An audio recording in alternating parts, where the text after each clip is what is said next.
Begin by gathering all of the hair above your ears, leaving some down to cover them for now. Then secure your hair into a half up look, and then bring those sections up and secure them over top of your previous ponytail. Then pull that ponytail up and pull it through the hole to create a topsy tail.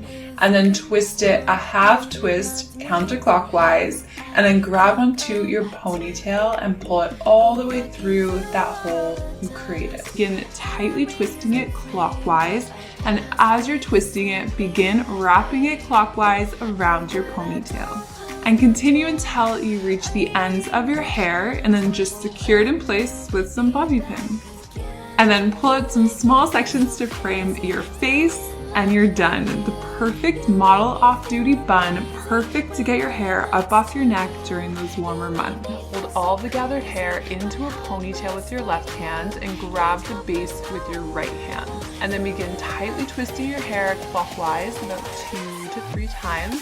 And then begin wrapping it clockwise around itself, but only one time. Next, grab your French pin, it's very hard to say, and insert the ends through the right edge of the bun. And you want them to go over your ends that are hanging out. And then push the fork against your head all the way through your bun.